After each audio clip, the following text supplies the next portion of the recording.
ప్రతి ఏడాది వేలంపాటలో ప్రత్యేకతను సంతరించుకుంటున్న బాలాపూర్ లడ్డు ఈ ఏడాది కూడా రికార్డు స్థాయి ధరను సొంతం చేసుకుంది. అయితే స్థానికుడైన కొలను శంకర్ రెడ్డి 30,01,000 రూపాయలకు ఆ లడ్డును దక్కించుకున్నారు. అయితే ఈ బాలాపూర్ లడ్డు వేలంపాట వేళ రాజకీయంగా కీలక పరిణామం చోటు చేసుకుంది. గతంలో ఒకే పార్టీలో ఉన్న ముగ్గురు మహిళా నేతలు ప్రస్తుతం ఉప్పు నిప్పులా మారారు. వారిలో ఇద్దరు పార్టీ మారగా ఒకరు మాత్రం అదే పార్టీలో కొనసాగుతున్నారు. అయితే ఆ ముగ్గురు మంగళవారం బాలాపూర్లో జరిగిన గణేష్ శోభాయాత్రలో ఒకే ఫ్రేమ్ లో కనిపించారు. వారే మేయర్ పారిజాత, జెడ్పీ మాజీ చైర్మన్ అనిత, మాజీ మంత్రి ఎమ్మెల్యే సబితా ఇంద్రారెడ్డి.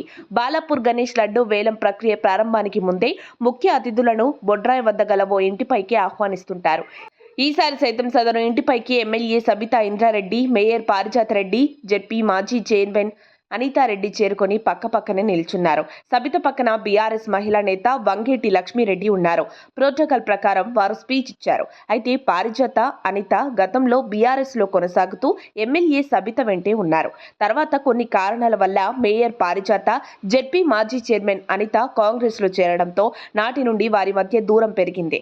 దాంతో సడన్ గా ఆ ముగ్గురు ఒకే ఫ్రేమ్ లో కనిపించడంతో అక్కడున్న ప్రతి ఒక్కరూ ఆసక్తిగా చూశారు. ఒకరినొకరు పలకరించుకుంటారేమో అని కళ్ళు కాయలు కాసేలా ఎదురు చూశారు. కానీ అంతా సైలెన్స్. పారిజాత, అనిత ఓ వైపు చూస్తూ నిల్చోగా సబిత తన పక్కన ఉన్న లక్ష్మితో ముచ్చటిస్తూ కనిపించారు. దీంతో నాడు చెట్టాపట్టాలేసుకొని మన ఊరికి వచ్చింది ఈ ముగ్గురేనా? ఇప్పుడేమో ఉత్తర దక్షిణ ధృవాలుగా ఉన్నారని స్థానికులు సెటైర్స్ వేస్తూ గుసగుసలాడుకోవడం చర్చనీయాంశంగా మారింది. ఇక గతంలో సబితా ఇంద్రారెడ్డి కూడా కాంగ్రెస్ పార్టీలోనే కొనసాగారు. తెలంగాణ ఏర్పాటు అనంతరం కేసీఆర్ ఆఫర్ కి తలొక్కి కాంగ్రెస్ కు గుడ్ బై చెప్పి బీఆర్ఎస్ గూటికి చేరిన విషయం తెలిసిందే కదా.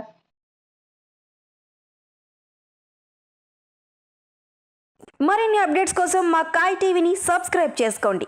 మా వీడియో కనుక మీకు నచ్చినట్లయితే లైక్ చేయండి, షేర్ చేయండి.